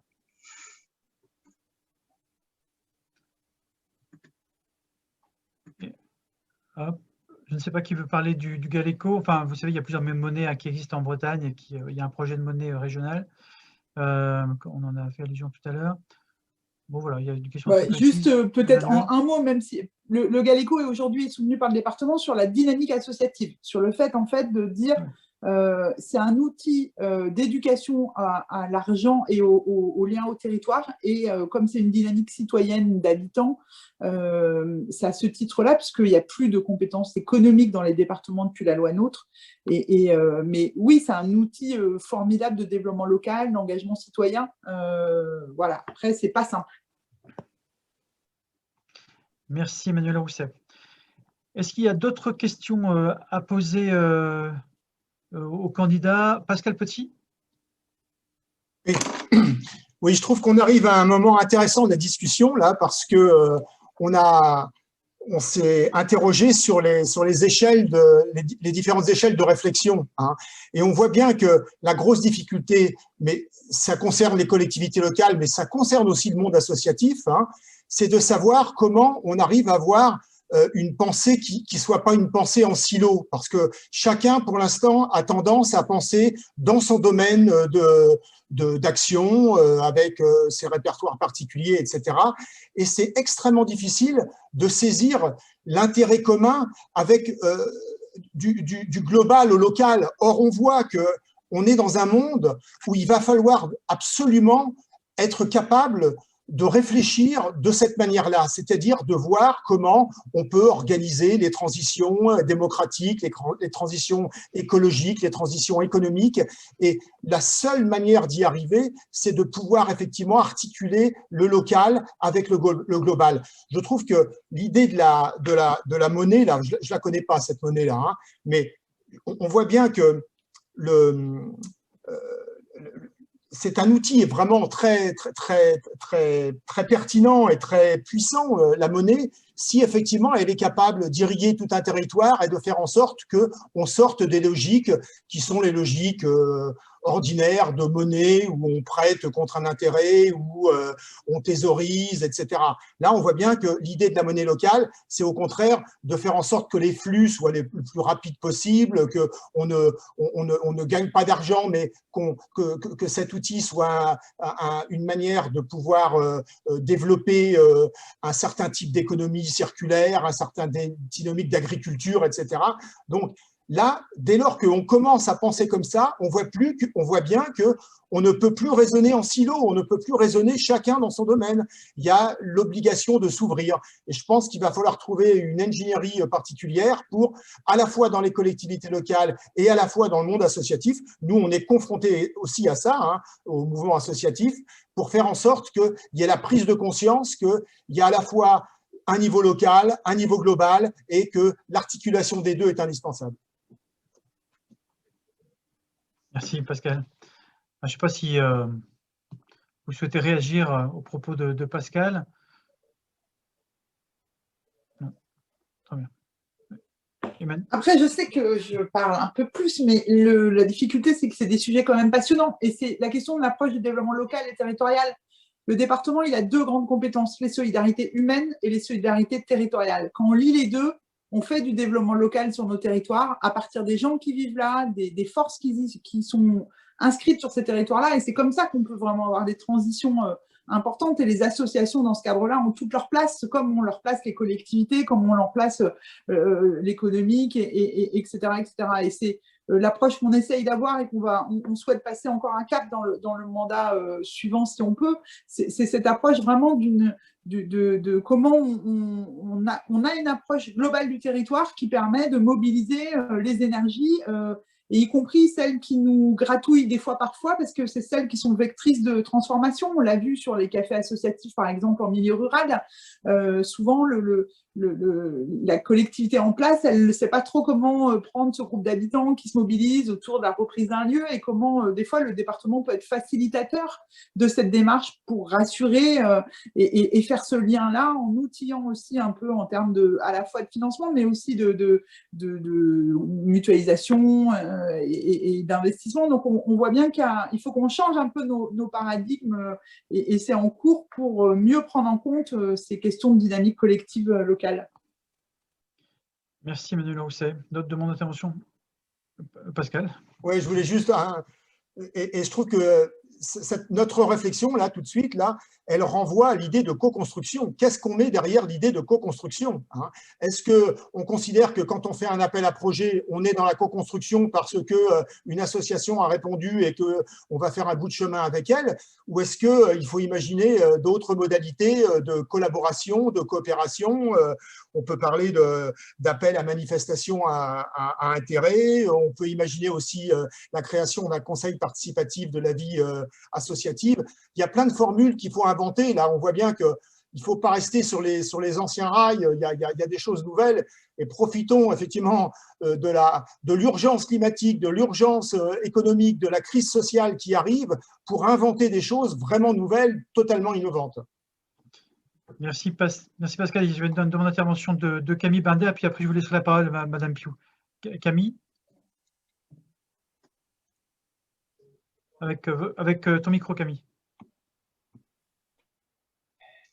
Oui, c'était une question par rapport à l'autonomie de la vie associative, hein, pour savoir comment on peut concilier le respect de l'autonomie de l'association, de son autonomie de gestion, de décision, et en même temps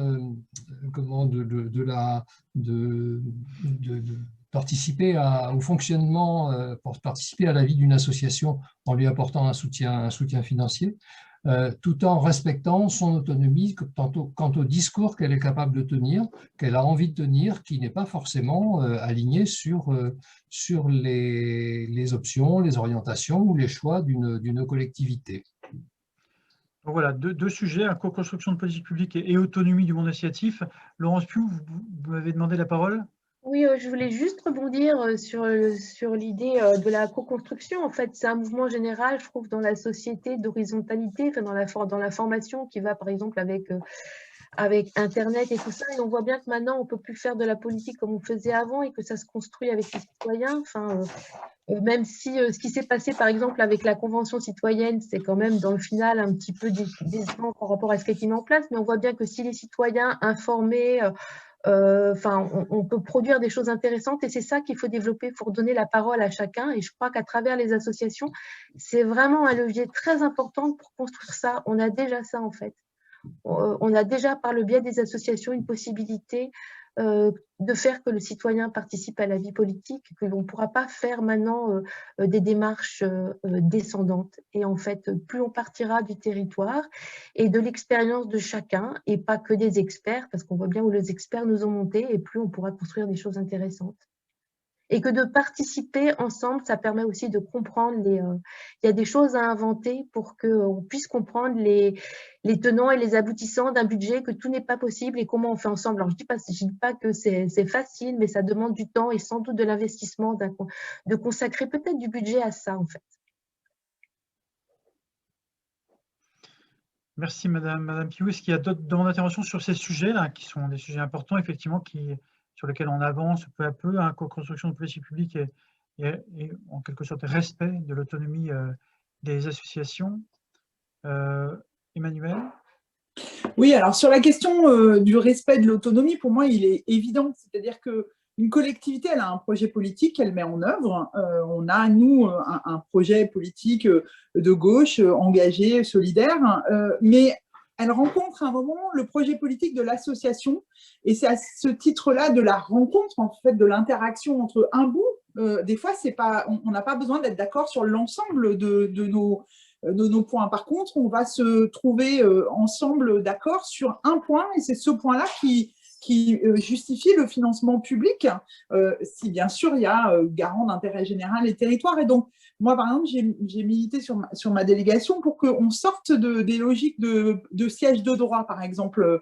Souvent, les associations laissent une place de droit dans le CA, voire dans le bureau, aux financeurs. Et c'est vrai que je trouve que c'est compliqué d'être membre, entre guillemets, avec un droit de vote dans une association quand on est son financeur. Alors déjà, maintenant, il y a des questions de déontologie et c'est important et les choses ont évolué, mais indépendamment de ça, il faut qu'on crée les lieux de la rencontre et éventuellement des lieux de confrontation, au bon sens du terme, qui vont faire que chacun va pouvoir entendre les réalités de l'autre, mais en aucun cas on a à s'immiscer dans la gouvernance de l'association au fait qu'on la finance. On doit justifier de l'argent public, et c'est important, c'est de l'argent public, hein, et ça se trouve par des modalités de convention, par des objectifs qu'on se donne en commun. Mais pour autant, chaque association doit vraiment garder son autonomie vis-à-vis du financeur dans le respect d'une convention qui nous lie. Mais en effet, il y a des choses à inventer nouvelles, des formes de co-construction, et on voit bien que la jeunesse, entre autres, nous amène à ça, à des formes nouvelles. Flavie disait tout à l'heure sur les coprésidents, sur des formes d'organisation peut-être un peu plus horizontales, on est très attentif aussi, et c'est sur la question de la formation et du parcours, on sent aussi qu'il y a besoin de traduction entre des codes culturels qui ne sont pas exactement les mêmes entre nos collectivités et le monde associatif, et que parfois c'est juste parce qu'on ne met pas exactement les mêmes notions derrière les mots, et c'est important de pouvoir trouver ces phrases-là ensemble. Merci Emmanuel Rousset. Yves Montagne, vous vouliez intervenir pour témoigner, c'est ça? Vous avez mis un petit mot dans le chat. Non, je voulais juste confirmer à Emmanuel Rousset que dans nos statuts, nous avions supprimé la partie membre de droit. Jusque-là, le département était membre de droit de notre fédération, et nous l'avons supprimé à la demande du département pour éviter tout conflit et peut-être d'intérêt. Oui. Alors, je voulais intervenir sur, tout à l'heure, on a parlé de coprésidence, et on disait que le bénévolat n'était pas en baisse, en particulier chez les jeunes. Je me pose des questions quand même sur cette notion de coprésidence. Alors, peut-être que sous des couverts de fonctionnement plus participatif, d'autres fonctionnements de nos associations, on est en train de pallier le problème de l'engagement individuel et personnel, le problème de responsabilisation des élus, et la solution de facilité qui est trouvée, quand on n'a pas d'autre solution, c'est la coprésidence. Je l'ai vu dans beaucoup d'associations, effectivement. Donc, il y a un moment, faut y aller, on doit avoir un président, et faut se mouiller, et puis on ne va pas chercher un autre coprésident pour aller avec nous, à moins qu'il y ait une vraie démarche participative, ce que je peux croire d'ailleurs. Je suis sûr que Flavie voudrait intervenir là-dessus, sur les notions de collégialité, de responsabilité. Tu veux dire un petit mot, Flavie? Ouais, moi, je ne le lis pas comme ça. Je pense que c'est aussi un rapport différent au pouvoir. parce que la présidence dans une association, c'est aussi une forme de pouvoir qu'il faut assumer et qu'on a aujourd'hui une génération qui a une approche de l'engagement qui est très coopérative, très collective et on peut leur reconnaître ça. Et que dans la notion de coprésidence, il y a aussi un côté pouvoir partagé. Et on trouve du coup des organisations sur la base de coprésidence qui sont tout à fait pertinentes, stables, enfin… Au départ, ça moi-même, hein, et pourtant je suis pas si âgée, enfin là où j'allais dire autour de la table, mais voilà, mais ça me surprenait parce que j'étais très habituée au modèle associatif traditionnel, et donc j'ai mis un peu de temps, et finalement, je suis convaincue aujourd'hui que c'est pas le modèle, mais un modèle qu'il faut accompagner et permettre. Donc c'est plutôt un rapport au pouvoir qui est différent, mais qu'on trouve aussi aujourd'hui dans les candidatures émergentes en politique, hein, d'ailleurs. Allez-y, Montagne, puis après on va… Oui, non, juste Flavie, je suis tout à fait d'accord avec toi. C'est pour ça que j'ai parlé de formes participatives de fonctionnement. Cela dit, je peux donner des exemples. Moi, je suis membre d'un orchestre, par exemple, sur Rennes. Personne ne veut en prendre la présidence. Bon, ben, on a trouvé une solution, c'est d'aller vers la coprésidence. C'est une solution de facilité, voilà. Mais ça peut être aussi une réelle démarche de gouvernance participative, je suis d'accord. Ouais, et ça accompagne la féminisation. Attention aussi, le président d'ASSO de base, dans notre histoire française, c'est un homme plutôt de plus de 40 ans, père de famille, et qui, à côté de son travail, va s'engager bénévolement. Mais, et blanc, tu as oublié blanc aussi. Je le dis parce qu'à la Fédération Ligue de l'enseignement d'Ille-et-Vilaine que je représente ce soir, on a presque 100 ans, on aura 100 ans en 2025, et on a élu il y a un an, pour la première fois, une femme présidente de la Fédération. Donc vraiment, on fait aussi notre mea culpa, ça a été un long cheminement parce que les femmes ne se portent pas candidates et donc sont plus tentées effectivement par les coprésidences. Donc là, on a réussi à accompagner une femme à la présidence standard parce que quand même, on est une vieille fédé, alors on n'est pas prêt à la coprésidence en débat interne. Donc c'est un débat existant hein, dans notre organisation. Mais je pense que sur le côté accompagnement à l'engagement des jeunes et accompagnement à la féminisation de la responsabilité politique en milieu associatif, on a à travailler, oui, ces formats. Et pas à les déresponsabiliser parce qu'ils sont partagés. C'est-à-dire que je pense qu'il faut être vigilant aussi à ne pas stigmatiser le partage de la responsabilité comme étant tu partages parce que tu n'es pas à la hauteur. Non, je partage parce que c'est ma conception aussi de l'engagement associatif. Merci. Alors, j'ai plusieurs demandes d'intervention. Je ne sais pas, Madame Piu, vous approuviez tout à l'heure, vous vouliez intervenir, j'ai vu un pouce se lever. J'ai approuvé d'accord. Sur l'idée de la coprésidence. Ouais, je trouve que c'est vraiment un outil intéressant. Merci, Madame Piu. Avant de donner la parole à Pascal Petit, M. Melou, vous vouliez intervenir, je crois, sur cette question toujours, et puis après, on va conclure. Oui, je voulais revenir sur la notion, effectivement, de présidence.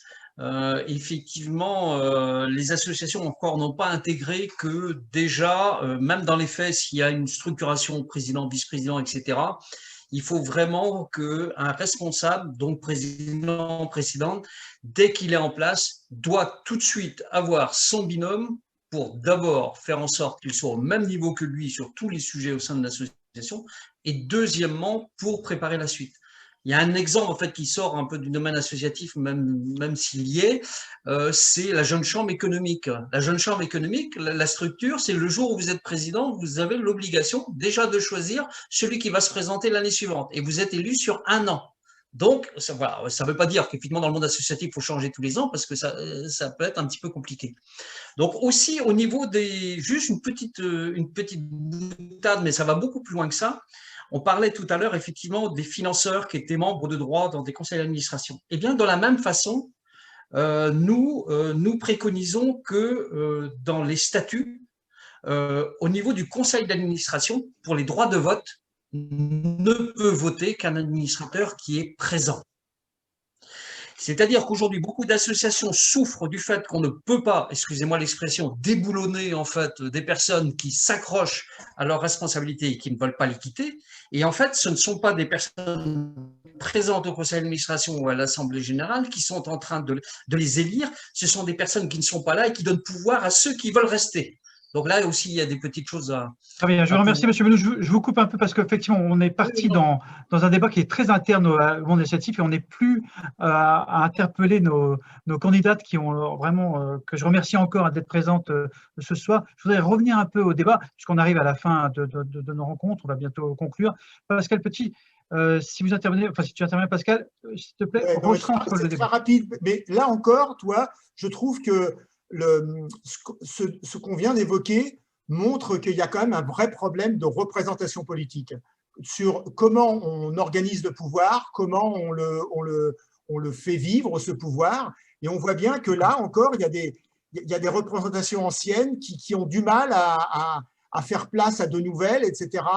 Et c'est ça qu'il faut, c'est ce carcan-là dont il faudrait essayer de sortir, quoi, hein. C'est exactement ce qu'on disait pour penser le global, articuler le global et le local. Là aussi, par rapport au pouvoir, moi je pense que par exemple, peut-être que s'il n'y a personne qui veut devenir président, c'est peut-être ça qu'il faut interroger. C'est peut-être le symptôme d'autre chose, hein. C'est peut-être, il y a peut-être un dysfonctionnement au sein d'une association qui fait qu'à un moment, l'image du président, eh bien, on n'arrive pas à s'identifier à elle et parce que peut-être qu'on souhaite autre chose. En tout cas, il y a des choses à interroger sans doute derrière ce symptôme, hein. Donc voilà, on est vraiment à la charnière d'un changement vraiment fondamental et qu'on a du mal à penser, ça c'est clair. Très bien. Merci Pascal. Avant de donner la parole à Camille Binder pour conclure, je voulais savoir s'il y avait d'autres questions à poser à Emmanuel Rousset, Laurence Pillot, Sophie Dillon et Sandrine Karoff qui se présentent aux élections départementales en Ille-et-Vilaine, de différentes tendances, bien entendu. Elles se sont bien exprimées ce soir, je crois. On leur a laissé largement la parole, on leur a fait des propositions. J'espère qu'elles vont se les approprier pour après les défendre dans l'exécutif où elles arriveront d'une manière ou d'une autre peut-être. Je ne sais pas, on ne sait pas. Je vous souhaite bonne chance pour ces élections en tout cas. Est-ce qu'il y a d'autres questions à leur poser? Non, dans ce cas-là, je laisse la parole à Camille pour la conclusion et je vous remercie encore. Bien, bah écoutez, on a eu quand même des échanges riches, hein, des échanges variés et je ne me sens pas vraiment la possibilité de faire une synthèse, hein, parce que c'est quand même, il y a quand même beaucoup de choses et je ne vais pas m'amuser à réduire tout ce qu'on a dit en quelques phrases. Je voudrais d'abord remercier, hein, les personnes qui ont participé à ce moment, que ce soit des candidats ou que ce soit des responsables associatifs. Voilà. Alors, en ce qui concerne les responsables associatifs, on était aussi dans une certaine diversité associative, hein, et ça, c'est quelque chose qui nous tient, qui nous concerne beaucoup au mouvement associatif, hein, être les représentants de cette diversité de champs, mais aussi diversité de dimensions, diversité de publics, hein, mais il y a quand même des choses communes qui relient, qui font que les responsables associatifs, notamment, ont besoin de trouver des lieux de convergence, des lieux où ils peuvent échanger. Là, bon, on amorçait ce débat, hein, sur la gouvernance des associations. Il n'était pas tout à fait à l'ordre du jour ce soir, mais après tout, pourquoi pas. Et on voit bien que tout cela justifie aussi l'existence d'une organisation comme la nôtre. L'ambition qu'on avait dans ces soirées, ces 4 rencontres, hein, c'était de permettre aux mouvements associatifs, aux organisations associatives de faire part de leurs préoccupations aux élus, aux candidats, aux futurs élus. Mais c'était aussi d'entendre l'approche que les responsables politiques peuvent avoir de cette vie associative, de ces demandes associatives, parfois de ces situations qui peuvent être un peu contraignantes. Et de ce point de vue, c'est vrai qu'on a aussi entendu ce que vous, les élus ou futurs élus, aviez à dire. Moi, j'ai entendu, par exemple, la difficulté que vous pouviez avoir à gérer la diversité des associations. Hein, voilà, ça a été évoqué par plusieurs d'entre vous. La réponse que j'aurais, alors elle est provisoire, elle est pas complète, hein, mais c'est de souligner l'intérêt des collectifs d'associations, des fédérations, des têtes de réseau, on appelle ça comme on veut, hein, qui permettent quand même d'éviter d'avoir 50 000 interlocuteurs, mais de pouvoir restreindre un peu et de pouvoir entendre ce qui fédère et ce qui peut rapprocher par rapport à des préoccupations d'intérêt général. On a entendu aussi la difficulté que vous pouviez avoir à répondre à une multiplicité de demandes, alors que, on sait bien, les budgets sont contraints et les possibilités d'intervention financière sont limitées. Bon, cela dit, vous avez aussi bien noté que les attentes que le monde associatif pouvait avoir à l'égard d'interlocuteurs politiques, hein, alors bon, en l'occurrence, c'est le conseil départemental, mais on pourrait le dire aussi à d'autres niveaux de responsabilité politique, les attentes, elles ne sont pas seulement d'un soutien financier, hein, elles sont aussi d'une forme de considération, parce que c'est vrai qu'il y a des gens qui s'engagent bénévolement, hein, on a beaucoup parlé des bénévoles et c'était bien intéressant ce soir, il y a des gens qui s'engagent bénévolement et donc ils produisent une forme de travail avec ou sans bulletin de paye, monsieur Velou, mais en tout cas c'est une forme de travail et qui mérite d'être reconnue, sinon rémunérée. Et la reconnaissance, ça passe aussi par des possibilités de co-construire, enfin d'écouter les attentes sur ce terrain-là. Trop souvent, quand on parle de partenariat, enfin moi quand j'entends partenariat, souvent c'est voilà, on est partenaire parce que, enfin, de la part d'une collectivité, on est partenaire parce qu'on a accordé une subvention. Bon, c'est le niveau minimal et moi j'ai de plus en plus de mal à me satisfaire de cette réponse-là. Le soutien financier, c'est bien, mais il y a d'autres formes à trouver, à inventer peut-être, hein, pour avancer dans ce domaine-là. Je pense que cet enjeu de co-construction est un enjeu non seulement de considération apportée aux responsables associatifs, mais c'est aussi un enjeu de vie démocratique, de vie citoyenne, hein, et donc voilà, essayons de trouver des formes de partenariat authentiques, bon, à travers peut-être des formes, des moyens, des rencontres, des opérations à mener, hein. On parle éventuellement d'assises de la vie associative. Ce sont des moments importants, hein, qui permettent, moi j'en ai vécu plusieurs, hein, au niveau régional en tout cas. Bon, ce sont des moments très importants où les responsables associatifs se sentent vraiment considérés et où ils ont la possibilité de rappeler toute l'importance de la vie associative. Notre échange a eu aussi l'intérêt de rappeler l'existence de quelques dispositifs, hein, ceux qui ont été mis en place par le conseil départemental d'Ille-et-Vilaine, mais aussi d'autres dispositifs comme les services civiques ou les juniors associations. À ce sujet, voilà, on a pu évoquer un certain nombre de choses par rapport au bénévolat, des pistes d'action relativement au bénévolat, celui des jeunes en particulier, et puis aussi celui des primo-bénévoles. J'ai bien retenu l'expression, elle me semble tout à fait intéressante, un concept tout à fait intéressant à creuser.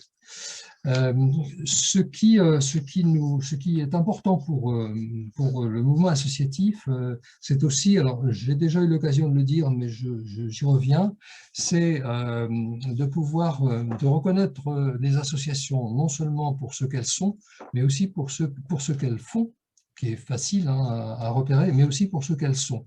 On a eu l'occasion de le dire, hein, au cours de notre échange. Hein, on a dit lieu d'éducation, lieu de transmission, lieu de rencontre des générations, lieu d'exercice de la citoyenneté, lieu d'apprentissage de la prise de décision, de comment on prend une responsabilité. Tout ça, c'est extrêmement important et ce sont des lieux qui fonctionnent largement sur ces questions-là. Et derrière ça, il y a de forts enjeux autour de la citoyenneté. Et cette notion, cette idée de valoriser les associations pour ce qu'elles sont, me semble important parce que aussi ça justifie une notion qui n'a pas très bonne presse depuis quelques années, qui est la notion de subvention de fonctionnement. Hein, on est de plus en plus passé à des systèmes de subvention au projet, d'appel à projet, etc., qui sont, alors on n'en a pas beaucoup parlé ce soir, on aurait pu, mais voilà, le système d'appel à projet, vraiment c'est une grosse contrainte pour les associations, et bon, on comprend bien que tout ne peut pas passer par de la subvention de fonctionnement, mais voilà, il faut vraiment faut vraiment réfléchir à cette idée. Je vais conclure à travers, enfin, en évoquant l'urgence. L'urgence actuelle, hein, pour le monde associatif, ça va être de sortir de la crise sanitaire. Alors, il y a un certain nombre d'associations qui vont en sortir complètement épuisées.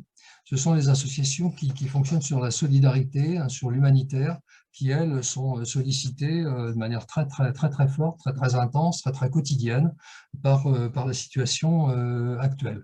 Je ne vais pas m'étendre là-dessus, on en entend parler très régulièrement. Mais je vais parler des associations qui ont vu leur activité suspendue et maintenant quasiment arrêtée depuis 14 mois. C'est depuis le mois de mars 2020 qu'on a pratiquement plus d'activité. Pour certaines associations, les associations qui gèrent des équipements, par exemple, ont zéro activité depuis le mois de mars. Depuis le mois de mars 2020, ce qui les met en péril sur le plan économique. Ça, c'est assez radical.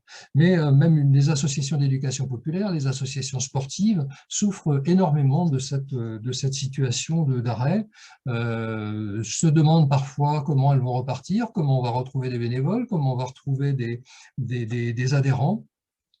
Donc là, on a quand même on a une certaine inquiétude. Il va falloir qu'on fasse preuve d'innovation. Dans les échanges qu'on a eus, on a bien senti qu'il fallait innover, qu'il fallait inventer des choses.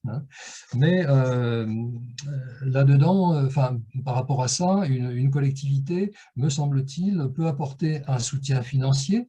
Il y a des dispositifs qui existent déjà et auxquels voilà, on réussit à faire appel.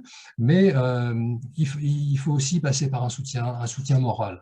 Donc des campagnes de communication, des campagnes de mobilisation ou de remobilisation des bénévoles, inciter les jeunes sportifs ou même les moins jeunes d'ailleurs à retourner vers les clubs sportifs, inciter les musiciens à retourner, je perçois M. Montaigne sur mon écran, à inciter les musiciens bien sûr à retourner dans les orchestres.